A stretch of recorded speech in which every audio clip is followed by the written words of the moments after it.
ማታውቀው ነገር ነው የሚያስፈራ። ምታውቀውማ የሚያስፈራ ውጤቱ ላይ ስትደርስ በዛ ሰዓት የሚመጣው ፈተናም እንትን የሚባል አለ አይደል? ሊነጋ ሲል ህልም ስሰማው ለአንተ ብቻ ሳይሆን ለቤተሰብህ ሳይሆን ለወገኖች ብቻ ሳይሆን ለሀገር የሚተርፍ ነው። አንተ የምትገምተው አለ፣ የሚፈጀው ጊዜ ደግሞ አለ። መቼ እንደሚሳካ ፈጣሪ ብቻ ነው የሚያውቀው። መጀመሪያ ሲጀምር ይህን ለምን ያለኩት፣ የት ስደርስ ነው የታየ፣ ለማን ብዬ ነው ያለኩት፣ ምን ለማድረግ ነው ያለኩት።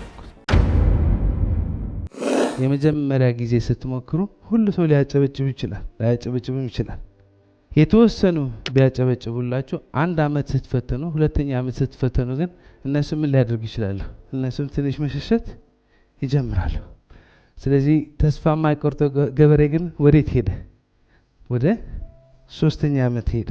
ወደ ሶስተኛ አመት ሲሄድ ቤተሰቦቹ በቃ ከፈለግ ሄድ እንጂ እኛ አሁን እዚህ ጋር አንደክምም፣ አንተ ብቻህን ስራ እንጂ እኛ እዚህ ጋር ምንም የምንቀላቅለው ነገር የለም ብለው እጃቸው ሰጥተዋል። ሰውየው ግን ተስፋ አይቆርጥም። ሶስተኛ አመት ምን አደረገ? ዝግጅቱ ጨርሶ በደንብ አድርጎ ጠንክሮ በደንብ አድርጎ ቀጠለው።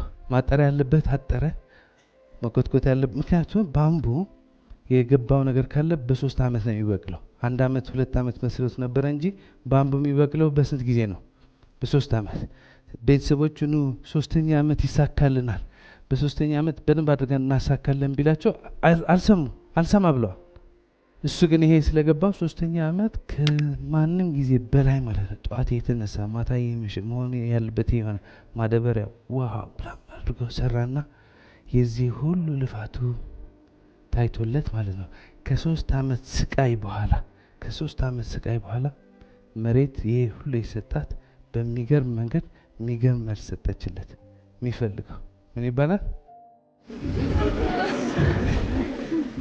አሁን ቤተሰቦቹ ጠቅለውተዋል። አንተ ራስህ ባምቡ ነህ እያሉ ጎረቤቶቹ ስቀው ጨርሰዋል። እና ሁሉ ሰው በቃ እየቀለደበት ነው። የሰፈሩ መቀለጃ ሆነ። ባለ ትልቅ ህልም፣ ባለ ባምቡ። ስለዚህ እዚህ ጋም እናንተም አካባቢያችሁ ያለ ሰው ሰላም ጠብቆ የተለመደች ስራ የሚሰራ ከሆነ እናንተ ደግሞ ትልቅ ህልም አለኝ ብላችሁ ለየት ያለ ሀሳብ ካመጣችሁ ማለት ነው አታውቀውም። እሱ እኮ ነው ችግሩ እኮ አታውቀውም። ምንም ነገር እኮ ከባድ አይደለም፣ አለማወቅ ነው። you don't know ምን ያክል ጊዜ እንደሚፈጅ አንተ ብቻ ግምታለህ። ማለት እንትን ጻፉ አልኳቸው አይደል? ህልማችሁ የሚሳካበት ቀን ጻፉ አልኳቸው አይደል? ይሄ ግምት ነው። ስንዴ እኮ ያውቃሉ፣ በልምድ አይተውታል፣ ከአባታቸው ከአያታቸው ከቅድመ አያታቸው። ባምቡ ግን አላዩት። ማታውቀው ነገር ነው የሚያስፈራ። ምታውቀውማ ምን ያስፈራ? ምታውቀው ነገር ሁሉ ሰው አድርጎታል። ስለዚህ የአባትህ ተከትለህ ማድረግ ነው። ግን የብቻህን የግልህን አንድ ህልም ስታስቀምጥ ያንቀጠቅጣል። ምክንያቱም እንዴት እንደሚሆን አታውቅም። ስለዚህ ሰውየው አሁን በጣም ይፈራል። ምክንያቱም ይሄ ሁሉ መስዋዕትነት ተከፍሎ አሁን እንዳይነቅለው ስንት ተከፍሎበታል፣ እንዳይመለስ ስንት ሰው ስቋል። ግን በቃ ሶስተኛ አመት አልተሳካም። በጣም ያዝናል። ግን ምን ይላል? 4ኛ አመት እጅን አልሰጥም። ምክንያቱም ባምቡ በ4ኛ አመት እንደሚሳካ ጠንቅቄ አውቃለሁ። 4ኛ አመት ስለዚህ ይሄዳል ማለት ነው። ቤተሰቦቹ ሄደዋል። ጎረቤቱ ሁሉ እንደቀለደ ነው። ገንዘቡ ጨርሰዋል። ሀብትም የለውም፣ ሪሶርስም የለውም። ተረርቤረ በደንብ አድርጎ መጥተዋል። ፍሬው ልታገኝ ሲባል ማለት ነው ውጤቱ ላይ ስትደርስ በዛ ሰዓት የሚመጣው ፈተናም እንትን የሚባል አለ አይደል? ሊነጋ ሲል 4ኛ አመት የመጨረሻ አመት ስለሆነ ማለት ነው። በ4ኛ አመት መጨረሻ ውጤት ስለሚገኝ ማለት ነው። ውጤት ከመገኘቱ በፊት ይሄ ሰውዬ ታማኝ ነው አይደለም መፈተን አለበት።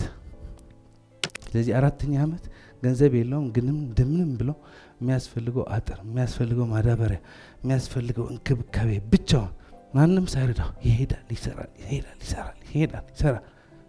የዘራኸው ታጭዳለህ።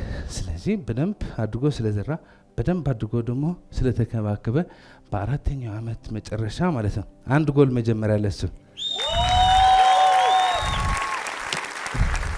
ገበሬው 4 አመት መሆን ያለበት በመሆን መስራት ያለበት በመስራት ተስፋ የሚያስቆርጥ ሁኔታ መጥቶ ተስፋ ባለመቁረጥ በመስራቱ በአራተኛው ዓመት ተመስገን ምንም ውጤት አያገኝም። አሁን ገበሬው ምክንያቱም አንደኛ ዓመት ከቤተሰቡ ጋር አልፎታል። ሁለተኛ ወዝ ኦኬ፣ ሶስተኛ ያለው ሁሉ ጨርሰዋል። አሁን ሁሉ ኤነርጂ ጨርሰዋል። ስንተኛ ዓመት ነው የደረሰው? በቃ አሁን ጨርሰዋል። ከዚህ በኋላ ምንም ኤነርጂ የለው። አራተኛ ዓመት ሲፈተን ምን ይሆናል? ተስፋ ይቆርጣል፣ እጁንም ይሰጣል፣ መኖርም ያስጠላዋል፣ ቁጭም ይላል። ከዚህ ምን ማረው ምንድነው? አሁን ትልቅ ህልም አልመሃል። ህልም ስሰማው ለአንተ ብቻ ሳይሆን ለቤተሰብህ፣ ለቤተሰብህ ሳይሆን ለወገኖችህ፣ ለወገኖች ብቻ ሳይሆን ለሀገር የሚተርፍ ነው። አሁን እዛ የህልም ካርድ መች እንደሚጻፍ ቀን ጽፈሃል፣ ግን አታውቅም። ግን አንተ የጻፍከው ቀን ግምትህ ነው። የሆነች ብናኝ አቧራ በአእምሮህ ያለች ሀሳብ ናት። አንተ የምታስበውና ከዚህ ወደ ማርካቶ እንዴት ነው የምትሄድ ብዬ ብነግርህ ወደ ቀኝ ወደ ግራ ልትለኝ እንችላለህ። ግን ማፕ ላይ ብናስቀምጠው ዝም ብሎ ኮምፕሊት የሌለ ሊሆን ይችላል። አሰብከው ማለት እውነት ነው ማለት አይደለም። ኤኒዌይ ሰውዬው 4 ዓመት ሰርቶ ምንም አላገኘም። ልቡ ስብርብር ብሏል። ስለዚህ አሁን አንተም ትልቅ ህልም ይዘህ አንቺም ትልቅ ህልም ይዘሽ ጉዞ ልትጀምር ነው እና የምታስበው አለ። በአንደኛ ዓመት እንደዚህ ይሆናል፣ በአንደኛ ዓመት እንደዚህ ባይሳካኳ በሁለተኛ ዓመት እንደዚህ እና ባካፕ አለ። በሶስተኛ ዓመት በቃ ከሄደ በሶስተኛ ዓመት አጎቴ ይመጣል ምናምን፣ በአራተኛ ዓመት ደግሞ መንግስት ሁሉ ነገር አስተካክሎ እንደዚህ የገመትከው ነገር አለ። ስለዚህ አሁን ጉዳይህን ጨርሰህ ካልሄድክ ማለት ነው ባትሄድ ነው የሚሻለው። አሁን ማለት ነው ይሄ ነገር መድረስ ካለበት ድረስ አደርሰዋለሁ ብለህ ጨርሰህ ካልሄድክ ሰዓቱ ሲደርስ በጣም አደገኛ ነው። እኔ ያንቺ ህልም 4 ዓመት ይፈጃል እያልኩ አይደለሁም። እንደ ፍሬው ነው። አንዳንድ ፍሬ በ6 ወር ነው፣ አንዳንድ ፍሬ በ3 ወር ነው፣ አንዳንድ ፍሬ በ4 ዓመት ነው፣ አንዳንድ ፍሬ 40 ዓመት ነው። ያንተ ህልም አላውቀው። አንተ የምትገምተው አለ፣ የሚፈጀው ጊዜ ደግሞ አለ። መቼ እንደሚሳካ ፈጣሪ ብቻ ነው የሚያውቀው። ግን ሁሉ እዚህ ጨርሰህ ካልሄድክ ምን ልትሆን እንችላለህ? ማህል ላይ በማህም ቦታ ልትቆም ትችላለህ። ስለዚህ ምን ያክል ነው ቆርጣችሁ ህልማችሁ ለማሳካት ህይወታችሁ ለመቀየር ቤተሰባችሁ ለመቀየር በጉልበት በልፋት በመኮትኮት ብቻ አይደለም፣ በአእምሮ በማንበብ በማጥናት። ምክንያቱም ውስጥ ከተቀየረ ውጭው ተቀይረዋል። ምን ያክል ዝግጁ ናችሁ? ካልሆነ አሁን ተውት። 4 ዓመት ቆስሎ ከመተው መተው ይሻላል። ስለዚህ 4 ዓመት ከፈጀ 4 ዓመት ለሚፈጅ ህልም መከፈል ያለበት መስዋዕትነት ለመክፈል ዝግጁ ነህ ወይስ ጫፍ ጫፍ ነው ያለው? ገበሬው 4ኛ ዓመት ሲደርስ ማለት ነው ምን ይሆናል እንዴ? ቢቀርስ የሚበላ አጣሁ እንዴ? የሚበላ አጣህም አይደል? ሌላ ሰዎች ኖርማል ህይወት እየኖሩ ነው።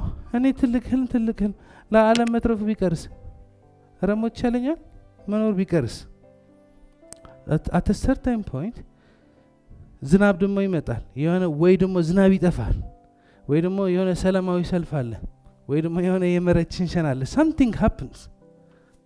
አሁን አስቀድሞ መድረሻውን አይቶ ጨርሶ ያልመጣ ሰው ከሆነ ማለት ነው አይደለም 4ኛ ዓመት 1ኛ ዓመት ነው የሚፈርሰው።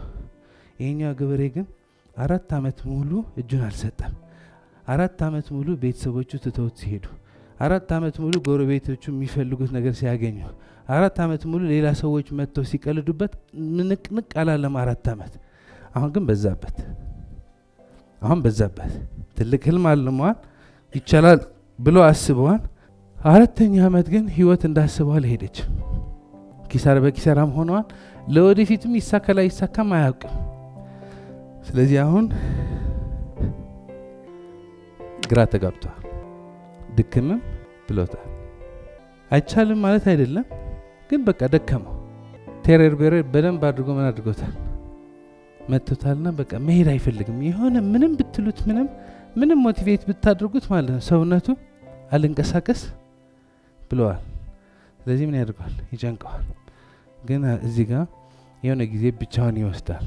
ይሄ ህልም ለምን እንዳለመው ለምን ማሳካት እንደፈለገ መጀመሪያ ሲጀምር ማለት ነው።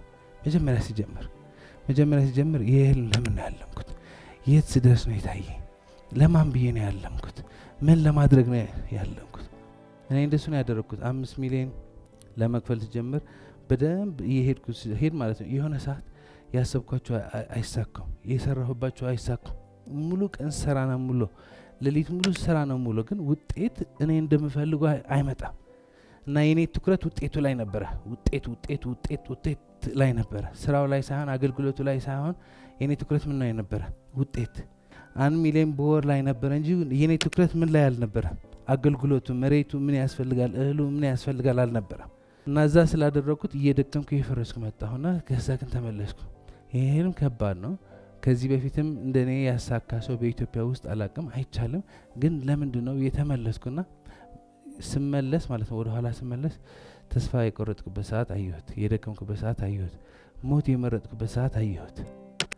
እኔ ብሞት ግልግል ነበረ፣ ግን እኔ ብሞት ለእናቴ ያ ሁሉ መጣልኝ ማለት ነው። ያ ሁሉ ተመለስኩ ወደ ኋላ 2 ዓመት 3 ዓመት ስመለስ ማለት ነው። አሁን ያለሁበት ቀላል ነው። ከባዱ መቼ ነበረ? ስጀምር የነበረ ፈተና፣ ስጀምር የነበረ መከራ፣ መሰረት አልነበረው። አሁን ትንሽ ቀለዋል።